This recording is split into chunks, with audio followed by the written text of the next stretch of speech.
Bien, estimados estudiantes, como les prometí, pues vamos a trabajar sobre el tema de escasez y elección. Vamos a avanzar un poquito sobre costo de oportunidad y pues acá dice que el costo de oportunidad es la mejor alternativa, es el valor de la mejor alternativa que no se ha conseguido y que se puede considerar pues, específicamente como costo de oportunidad, la oportunidad perdida. Vamos a poner un ejemplo acá. El costo de oportunidad de estar estudiando para ustedes en la universidad. Podrían ustedes, en lugar de estar, pues, vamos a decir que invirtiendo el tiempo estudiando en la universidad, ustedes pudieran estar eh, probablemente con su familia, probablemente trabajando, generando dinero, pero en lugar de eso están en la universidad. ¿Qué están aprendiendo? Pues ya, muchas herramientas que les podrían servir para el futuro, ¿no? O para la actualidad. Ahora, si yo no estudio en la universidad, ¿qué estaría haciendo? Básicamente, ¿verdad? Entonces, el costo de oportunidad de no estudiar en la universidad es probablemente muy alto porque yo deje de aprovechar oportunidades laborales, pierda en un futuro la oportunidad de ganar más dinero, tener una mejor calidad de vida o tener un reconocimiento de contar pues con un título profesional. Para que vayamos haciendo una relación sobre el costo de oportunidad, esto nos saltamos, ¿verdad? El costo de oportunidad realmente es un tanto subjetivo y va en relación al cálculo en este caso, del tiempo y de la información, ¿verdad? Eh, Mira, hay restricciones porque puede ser que el análisis de costo de oportunidad sea muy simple dependiendo de la situación que esté analizando. Por ejemplo, si yo analizo comerme un helado, por ejemplo, algo tan sencillo, ¿verdad? ¿Cuál es el costo de oportunidad de comerme un helado? ¿Verdad? Obvio, el costo de oportunidad es que voy a incrementar mis calorías, voy a perder o voy a romper esa dieta que ya traía. Pero por su parte, no comerme el helado significa no disfrutar del placer, del sabor, de lo dulce, de lo cremoso del helado, de lo rico que es comerse un helado y perder esa sensación de placer, por ejemplo, ¿verdad? De comerme un helado. Esas son decisiones muy sencillas que no requieren tiempo a la hora de calcular el costo de oportunidad. Pero hay otras decisiones como, bueno, ¿dónde invertir estos 5,000 quetzales que he ahorrado o que me gané o que tengo disponibles? Bueno, los mando al banco. ¿Cuál es el costo de oportunidad de ese dinero de tenerlo en mi casa en lugar de tenerlo en el banco? Podría ser pues prácticamente un 3, un 4 o un 5% de tenerlo en un plazo fijo en el banco, ¿verdad? Ese sería el costo de oportunidad prácticamente de ese dinero. Bueno, ¿y cuál es el costo de oportunidad de tenerlo en el banco? Podría ser el hecho de tenerlo invertido en un negocio que me pudiera generar pues duplicar los rendimientos o triplicar los rendimientos hasta un 15 o un 20% probablemente. Entonces, es ahí donde nosotros analizamos realmente nuestro costo de oportunidad. Ahí ya requiere un poquito más de tiempo, varía de acuerdo a las circunstancias, ¿verdad? El costo de oportunidad de esto, por ejemplo, no sé si a ustedes les ha pasado que han comprado algún equipo de hacer ejercicio y lo han dejado pues, precisamente para otras cosas. Aquí pues el costo es el dinero que está ahí invertido, ¿no? Por eso es importante analizar en las empresas todo lo que no está siendo útil. ¿Cuál es el costo de oportunidad de esto, de este equipo, de este terreno, de esto que yo tengo acá invertido y que no está produciendo lo necesario? ¿Verdad? Eso es lo que nosotros normalmente nos planteamos. En este caso el señor, pues, este es un señor muy rico, es un jeque, ¿verdad? Petrolero. ¿Cuál es el costo de oportunidad para él? Pues él lo tiene todo, ¿no? Hasta tiene más o menos hasta como, no sé si son 150 mujeres en su harem, prácticamente, o más de 300 mujeres, yo no me acuerdo cuántas tiene, pero básicamente tiene esposas, o concubinas, ¿verdad? Porque ella es su esposa y hay concubinas, ¿no? Eh, eh, el costo de oportunidad es que obviamente no puede estar con todos al mismo tiempo. Aparte de eso, obviamente, si tiene dos o tres carros, ¿verdad? Solamente puede tener un carro. Si tiene dos o tres casas, solo puede estar en una casa. Entonces, el costo de oportunidad para él es el tiempo. No tiene todo el tiempo para poder disfrutar de su riqueza, ¿verdad? Este costo de oportunidad es interesante. Vemos cómo analizamos estas embarcaciones al principio de la era de COVID. Veíamos que muchos barcos petroleros estaban varados específicamente en mar abierto y algunos otros a la orilla de las costas de América y de Europa prácticamente.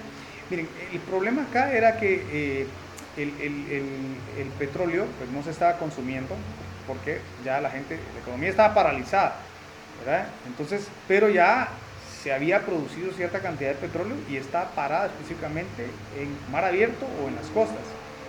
¿Y el problema cuál era? Pues que al final era más caro tener ese petróleo en mar abierto que pagar para que lo almacenaran. Incluso las compañías petroleras decidieron pagar precisamente para que los que tenían los almacenes acá recibieran ese petróleo. O sea, estaban pagando el almacenaje, ya ni siquiera porque les compraran el petróleo. Por eso el petróleo, el precio del petróleo en el mercado cayó incluso a -0. O sea, es decir, en un número negativo en la bolsa de valores, el barril. Esa fue la causa precisamente, ¿no? Entonces, por el shock de demanda que hubo específicamente. Obviamente ahorita ya los niveles de producción de petróleo se regularon, están produciendo menos, ¿no? Pero eso implica paralizar la economía. Es tremendo. Bueno, hay costos que son irrecuperables, pues no sé, el costo de oportunidad de la chava de haberse casado con él o del chavo de haberse casado con ella. No sé quién tendría un costo irrecuperable ahí, sin comentarios. Ahora voy a poner un ejemplo de dónde utilizar esto que ya les comento que es costo de oportunidad. Bueno, miren pues, y este tema pues no viene de ahorita, viene de este señor Adam Smith que yo les comenté específicamente al principio. Y el señor Adam Smith hablaba específicamente de ventajas absolutas. Normalmente hay empresas, hay países que tienen, Adam Smith decía que tenían ventajas absolutas sobre otros países, ¿verdad? Por ejemplo, en el caso de, hablemos de China, que su mano de obra es muy barata, tiene una ventaja absoluta, diría Adam Smith, sobre, hablemos probablemente Estados Unidos o países nórdicos, porque su mano de obra es más barata. En temas de producción de electrónica, de ensamble de productos, es China, pues la maquila del mundo. Y ahí es donde se ensambla la mayor cantidad de productos. Y Adam Smith diría, pues es una ventaja absoluta la que tiene en este caso China sobre los demás países. Pero David Ricardo dijo, no es una ventaja absoluta realmente, es una ventaja comparativa. Recuerden que David Ricardo fue discípulo de Adam Smith. ¿Y por qué dijo David Ricardo que era una ventaja comparativa? Porque pues China puede tener, por ejemplo, una mayor facilidad para poder ensamblar, para poder maquilar cualquier producto electrónico o lo que sea. Pero tiene un problema, puede ser que en el tema de los alimentos le sea mucho más caro producirlos que en otros países, pues probablemente como Brasil, Argentina, ¿verdad? Que tienen una ventaja en la producción de granos, podría ser en este caso, ¿verdad? Entonces ahí David Ricardo dice, no hay ventaja absoluta completamente, ¿verdad? Es una ventaja comparativa, analicemos desde la perspectiva de ventaja comparativa. Comparemos en qué realmente es bueno China y en qué realmente es bueno Argentina, por ejemplo. Entonces vamos a poner un caso particular, porque lo podemos ver desde incluso de la parte individual, de manera individual. Y aquí tenemos a Alfredo y a Mario. Alfredo, pues, Alfredo es pues, alguien que es pilas para planchar, porque Alfredo se plancha una prenda en 5 minutos. Pero para escribir es algo pésimo, porque escribe pues un documento en 60 minutos. Ellos son los compañeros de cuarto, ambos están pues estudiando en la universidad, pero se comparten básicamente por temas de costos el cuarto. En este caso pues Alfredo es experto básicamente en planchar y aquel Mario pues es experto en hacer ensayos, imagínense ustedes. Cualquier parecido con la realidad es pura coincidencia. Entonces, bueno, Mario plancha pues una prenda en 10 minutos y escribe en 30 minutos un documento. Aquí en una hora, por ejemplo, Mario ya se tuvo que haber planchado 12 camisas y en una hora haber escrito un documento. Perdón, Alfredo planchó en una hora 12 camisas y escribió un documento en una hora. Esa es digamos, la productividad de Alfredo. La productividad de Mario es que Mario plancha 6 camisas en 60 minutos y escribe 2 documentos en 60 minutos. Si hacemos una comparación, que eso es lo que tratamos de determinar acá, diríamos, pues, ¿cómo es posible? ¿Quién es mejor? ¿Para qué? Y aquí es donde entra el costo de oportunidad. Entonces, ¿cómo determinamos el costo de oportunidad? Bueno, ¿cuál es el costo de oportunidad de Alfredo, ¿sí?, de planchar una camisa con relación a escribir un documento? Porque bueno, en una hora no puede hacer las dos cosas al mismo tiempo, ¿verdad? Entonces, aquí el costo de oportunidad lo podemos determinar muy fácil. Si dividimos nosotros, ¿verdad? Un documento, porque cuando Alfredo plancha 12 camisas, escribe un documento. 1 dividido 12, entonces me da un costo de oportunidad de 0.08, ¿verdad? ¿Y cuál es el costo de oportunidad de Alfredo de escribir un documento en lugar de planchar? ¿Ya? Bueno, el costo de oportunidad es que para Alfredo de escribir un documento es de 12. ¿Sí? Ese es el costo de oportunidad. 12 dividido dentro de 1. O sea, en lo que Alfredo hace un documento, estaría dejando de planchar 12 camisas. ¿Sí? Bueno, veamos a Mario. ¿Cuál es el costo de oportunidad de planchar 6 camisas en 60 minutos? Cuando Mario plancha 6 camisas, ¿sí? Está dejando de escribir 2 documentos.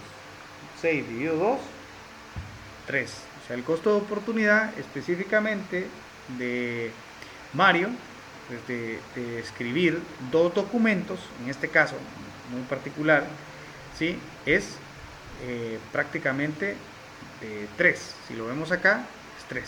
¿Sí? Aquí la cambié, pero es así, ¿verdad? Cuando Mario escribe 2 documentos, deja de planchar 6 camisas, por eso es 3. Pero ¿cuál es el costo de oportunidad de Mario de planchar 6 camisas? Dejar de escribir 2 documentos. Entonces 2 dividido dentro de 6 es igual a 0.33. Entonces, ¿cómo tomamos la decisión de especialización acá? Bueno, la decisión de especialización la tomamos en función del costo de oportunidad menor. En este caso, Alfredo tiene un costo de oportunidad de planchar de 0.08. ¿Cuál es el costo de oportunidad de Mario de planchar? 0.33. ¿Cuál es el costo de oportunidad menor? Alfredo tiene un costo de oportunidad menor al momento de planchar. Y Mario tiene un costo de oportunidad mayor al momento de planchar que Alfredo. Entonces la ventaja comparativa está en el costo de oportunidad menor. Entonces Alfredo tiene una ventaja comparativa sobre Mario porque tiene un menor costo de oportunidad, ¿ya? En el tema del planchado. Ahora veamos en el tema de la escritura de los ensayos. Pues Mario tiene un costo de oportunidad de 3 al momento de escribir, ¿verdad? Y Alfredo tiene un costo de oportunidad de 12. Entonces, ¿quién tiene un menor costo de oportunidad en escritura? Pues Mario. Y Alfredo prácticamente pues tiene un costo de oportunidad mayor. Entonces la ventaja comparativa es de aquel que tiene el menor costo de oportunidad, por ende Mario es pues quien tiene la ventaja comparativa sobre Alfredo en el tema de la escritura. Ahora, ¿a qué se debería dedicar prácticamente Mario? Pues de acuerdo al costo de oportunidad, a escribir. ¿A qué se debía dedicar Alfredo? Pues a planchar. Entonces ahí ambos producirían más. Veamos este caso. La producción total pues prácticamente sin especialización, ¿sí? Hablemos de 60 minutos sin especialización. Sin especialización significa que Mario tendría que cumplir prácticamente, dividir en este caso su frontera de posibilidades de producción, 30 minutos para planchar y 30 minutos para escribir, ¿ya? Entonces cuando Alfredo pues está planchando en 30 minutos, estaría pues, porque ese es el tiempo que dedican nada más pues a estas dos actividades, porque esas son las actividades que hacen. Alfredo básicamente, ¿sí?, plancharía en 30 minutos 6 camisas y escribiría medio documento en 30 minutos. Pero en el caso de Mario, estaría planchando 3 camisas en 30 minutos y un documento en 30 minutos. Entonces la producción total, sin especialización, de ellos dos sería la siguiente. 9 camisas en 60 minutos, que es la suma de 6 más 3, 9. Y un documento y medio, ¿sí?, que es la suma de el documento que escribió Mario más medio documento que escribió Alfredo en 60 minutos. Eso pasa sin especialización. Es decir, que ambos compartieron las actividades, tanto Alfredo y Mario, pues planchando y escribiendo. Se dedicaron a planchar y escribir los dos. Pero ¿qué pasa si se analizan las competencias entre ellos y dicen, mira, Mario, o sea, Alfredo, Mario le dice a Alfredo, mira, vos sos especialista en planchar mano, ¿sabes qué? Dedícate a planchar nada más. Pero Alfredo le dice a Mario, pues sí, tenés razón, vos sos pilas para poder escribir, dedícate a escribir las tareas, pues hace vos los ensayos y yo plancho las camisas, y nos ponemos de acuerdo. Entonces se especializan. ¿Cómo queda con especialización? Bueno, Alfredo plancha 12 camisas en 60 minutos y Mario escribe 2 documentos en 60 minutos. Entonces, aquí hay una ventaja en la producción total, ¿sí? O sea, es decir, por eso los países se especializan, ¿sí? Algunos se especializan en el tema agrícola. Guatemala, por ejemplo, se ha especializado en el tema agrícola porque tiene una ventaja. Por ejemplo, en la producción de café, pues tenía una ventaja realmente sobre otros países. Porque ahora algunos países han elevado su nivel de competitividad en materia de producción de café y los costos de Guatemala naturalmente se han elevado por el tema de la roya, por ejemplo, y han tenido que invertir más en insumos y ya los costos se fueron para arriba y el precio del café bajó a raíz de que ahora algunos países como Vietnam, Brasil y Colombia están produciendo por la tecnología con un costo de oportunidad más bajo, entonces tienen una ventaja comparativa sobre Guatemala. Entonces Guatemala en el mercado internacional no ha podido competir y ha tenido que agregarle más valor pues a su producto para poder competir realmente, ¿verdad? Darle más calidad. Entonces ahí es donde caemos específicamente en un problema, ¿verdad? En este caso, pues vemos que la especialización funciona, ¿sí? Que Alfredo se dedicó a planchar y Mario se dedicó a escribir, ¿ya? Si vemos a la hora del intercambio, si ellos hicieran un intercambio, ¿sí? Eso también está interesante, cómo ellos dos pueden hacer un intercambio. En 60 minutos con el intercambio, Alfredo pues se queda prácticamente con 60 camisas y un documento, porque Mario hizo 2 documentos. Y en este caso, pues Mario, aquí es Mario, no Alfredo, Mario se queda con 6 camisas y un documento. O sea, aquí hay una gran ventaja. Pues en el caso para Mario, pues medio documento más, ¿verdad? Que se hubiera dividido 30 y 30 minutos para una cosa, 30 minutos para la otra. Y completó su tarea de hacer un documento. Y en este caso, pues la ventaja de la especialización a la hora del intercambio es que pues en 30 minutos Mario hubiera planchado 3 camisas y hubiera elaborado un documento, bueno, 2 documentos, pero acá prácticamente a Mario también le interesaba básicamente las camisas. En 30 minutos un documento y en 30 minutos 3 camisas. Entonces, si vemos acá, también hay una ventaja para Mario porque se quedó con más camisas. 6 camisas y un documento, 6 camisas y un documento. Entonces, eso es lo que proporciona el intercambio. Y por eso muchas empresas pues se abren a la comercialización, ¿verdad? A importar productos, porque sale más barato importar que producirlos en el país, ¿verdad? Es un punto. Y vemos pues que aquí, en este otro caso, pues este es otro escenario, ¿verdad? Y el escenario está en que hay ventaja absoluta, ¿verdad? Alfredo, por ejemplo, plancha en 60 minutos 5 camisas y escribe en 60 minutos un documento. Mario, por ejemplo, plancha en 60 minutos 6 camisas y escribe en 60 minutos 2 documentos. Entonces, si vemos los costos de oportunidad, comparamos el de Alfredo en producción de camisas 0.20 versus Mario, perdón, en el planchado de camisas, Mario versus planchado de camisas 0.33. Realmente aquí todavía Alfredo, perdón, sigue con un costo de oportunidad menor que Mario, ¿sí? Porque Mario tiene 0.33. ¿Cómo comprobamos esto? Pues dividiendo la cantidad de camisas versus la cantidad de documentos. 1 dividido 5 pues es 0.20 en el caso de Mario, en el caso de Alfredo, perdón, en lo que Alfredo plancha 5 camisas, escribiría un documento, es el costo de oportunidad. Y el costo de oportunidad de escribir un documento es de 5 camisas. En este caso sería pues 5 dividido 1, sería 5, ¿ya? Y en el caso de Mario, pues cuando le toca planchar, 2 dividido 6, 0.33. En el caso de que le toque escribir, 6 dividido 2 es igual a 3. O sea, básicamente no existe ventaja absoluta entre estos dos. Si Alfredo básicamente tuviera una ventaja absoluta,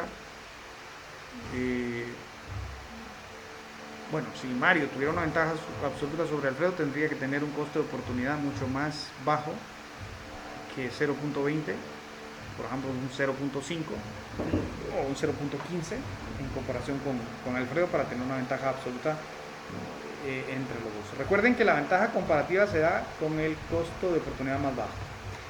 Veamos acá, el alcance del mercado limita el grado de especialización, dice esto. Ahora, eso es básicamente, cuando hablamos de mercado, pues también hablamos de especialización.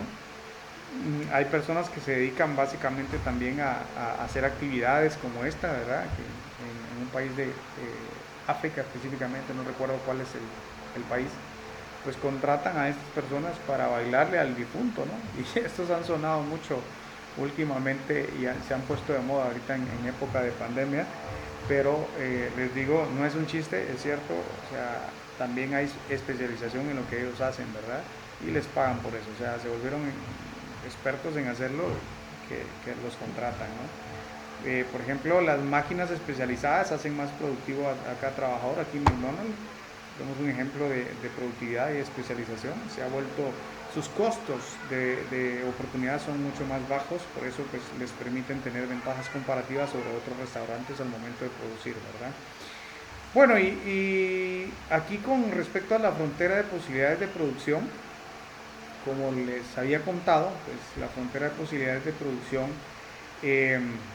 es esa línea máxima o esa capacidad máxima que tienen los países de producir, o los países o las empresas de producir cierta cantidad de productos con los recursos que tienen. Por ejemplo, aquí estamos hablando de bienes de consumo, por un lado en el eje de la Y por otro lado del eje de las X estamos hablando de bienes de capital, ¿sí? Entonces, aquí podemos decir que la cantidad máxima que se pudiera producir, tanto de bienes de consumo como de bienes de capital, estaría dada en función de esta línea o esta frontera de posibilidades de producción. Esto quiere decir que cuando se producen 20 millones de unidades de bienes de consumo, se podrían producir 40 millones de unidades de bienes de capital, ¿ya? Pero cuando se producen 34 millones de unidades, se podrían producir 30 millones de unidades de bienes de capital. Y así es la relación, ¿verdad? O sea, esto significa que mientras más bienes de consumo produzco, naturalmente menos bienes de capital puedo producir, porque la cantidad de recursos prácticamente pues es limitada, ¿verdad? Entonces aquí hay un costo de oportunidad. Cuando yo produzco bienes de consumo, dejo de producir bienes de capital. Cuando yo produzco bienes de capital, dejo de producir bienes de consumo. Y bueno, me preguntarán, ¿qué son los bienes de consumo? Bueno, los que son necesarios para consumir. Guatemala, por ejemplo, es un productor de bienes de consumo, un importador de bienes de consumo, la mayoría. Guatemala no produce bienes de capital, realmente, muy poco, ¿verdad?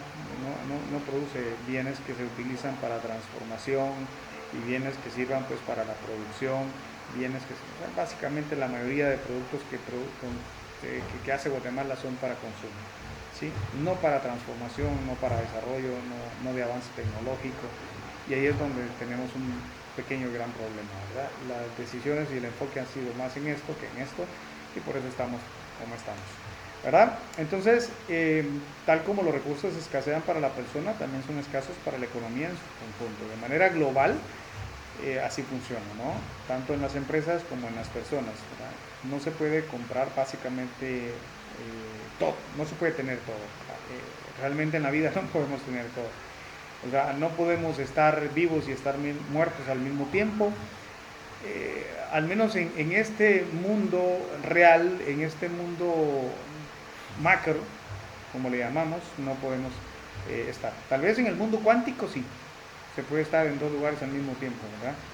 Pero nosotros, por las limitaciones de las leyes de la física, específicamente de la gravedad y el electromagnetismo, que son las dos fuerzas que actúan sobre nosotros, no podemos cumplir eso. Ya me metí a física, pero era para explicarles específicamente este tema de la frontera de las posibilidades de producción y el costo de oportunidad. ¿Ya? Bueno, aquí hay dos parámetros que se cumplen en este caso entre las fronteras de posibilidades de producción, la eficiencia y la ley del costo de oportunidad creciente. ¿Qué significa esto? Bueno, de este lado, de la frontera de las posibilidades de producción, este nivel es inalcanzable porque no hay recursos, son escasos, no podemos producir a este nivel a no ser que incrementemos nuestros recursos, ¿sí? Para producir más bienes de consumo y para producir más bienes de capital. Si nos colocamos en este punto diríamos en el punto I, es ineficiente. Este es ineficiente. ¿Por qué? Porque no estamos aprovechando al máximo todos nuestros recursos. Y ponemos un ejemplo muy sencillo. Hay unos países como Japón que están aquí arriba, tanto en producción de bienes de capital como en bienes de consumo. Porque tienen más tecnología, porque tienen más producción, su PIB es mayor, su ingreso per cápita es mayor, su desarrollo es mayor, su nivel de vida es mayor, etcétera, etcétera, etcétera. ¿Ya? Podemos ver a Guatemala acá, en una frontera de posibilidades de producción pues, como esta y otros países pues, desarrollados arriba de esto, ¿no? Si Guatemala quiere crecer, prácticamente tiene que invertir pues, más en factores de producción que le permitan subir esta curva, a cambiarla de posición. Guatemala puede recorrerse acá entre esto y esto. Y así pasa con algunas empresas, pequeñas, medianas, grandes, que se comparan con otras. ¿Sí? Entonces, normalmente hay una ley de costo de oportunidad creciente y esto pues tiene que ver particularmente con ese costo de oportunidad que se hace mayor cada vez que dejamos de producir algo. Por ejemplo, aquí si vemos, para poder producir más bienes de consumo, si pasamos de 0 a 10 bienes de consumo o de 0 a 20 bienes de consumo, ¿sí? Si nos damos cuenta acá, de 0 a 20 tenemos que dejar de producir 10. Si pasamos de 20 a 34, ¿sí? Ya dejamos de producir 10 también, ¿verdad? Si pasamos de 34 a 43, dejamos de producir 10 siempre. Entonces, si se dan cuenta, aquí hay un pequeño efecto en esta curva. Cuando yo produzco, ¿sí? Por ejemplo, más bienes de capital, en este caso, pongamos que yo produjera, me voy a pasar de producir 30 bienes de capital, o 30 millones de bienes de capital, de unidades, ¿sí? Y en este punto estoy produciendo 34, y voy a pasar a producir 40, ¿sí? Entonces, para poder pasar a producir de 30 a 40, aquí hay una diferencia y tengo que dejar de producir 14 millones de unidades de bienes de consumo, porque la diferencia entre 34 y 20 es 14. Pero si yo quiero producir otros 10 millones, pasarme de 40 a 50 millones de unidades de bienes de capital, entonces aquí vamos a llamarle costo de oportunidad crece, porque otros 10 millones de unidades de bienes de capital por año tendría que dejar de producir 20 millones de bienes de consumo. ¿Por qué? Porque recuerden que hay una curva de experiencia. eh, Aquí no, la gente no está, si hablamos de Guatemala, enfocada en producir bienes de capital, y costaría más dejar de producir bienes de consumo para Guatemala que producir más bienes de capital. Aquí estamos más enfocados en bienes de producción que de consumo.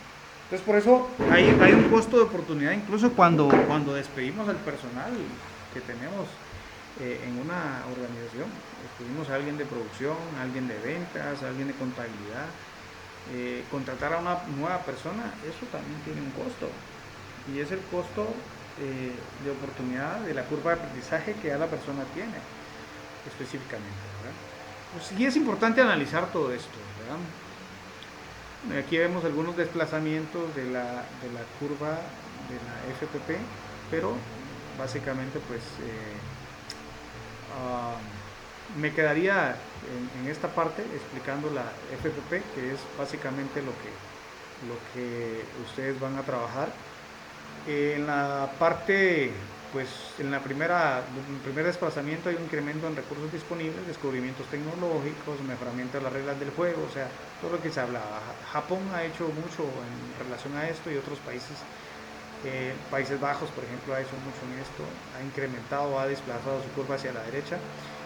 En este caso, pues hay un decremento en recursos disponibles, mayor incertidumbre en las reglas de juego. Hay países que su curva la han desplazado hacia la izquierda, son más ineficientes. No quiero decir que Guatemala sea el caso, pero hay que ver. Tanto en bienes de consumo como en bienes de capital. Aquí en este literal C, aquí cambio en los recursos, la tecnología o las reglas del juego que dicen que benefician los bienes de consumo. Aquí producen más bienes de consumo, pero bienes de capital menos. Y aquí al contrario, producen más bienes de capital que bienes de consumo. Entonces podrían variar los escenarios. Lo importante es que podamos crecer de manera uniforme, ¿no? ¿A qué le conviene a Guatemala? Pues una frontera de posibilidades de producción con un crecimiento bastante uniforme, tanto en bienes de consumo como en bienes de capital, ¿verdad? Que podamos desarrollarnos económicamente hablando. Aquí llegaríamos básicamente pues con esta diapositiva para explicarles, pues creo que el tema de las fronteras de posibilidades de producción, costo de oportunidad. Bueno, nos vemos pues más adelante en otro tutorial. Espero pues esto les sirva. Saludos a todos.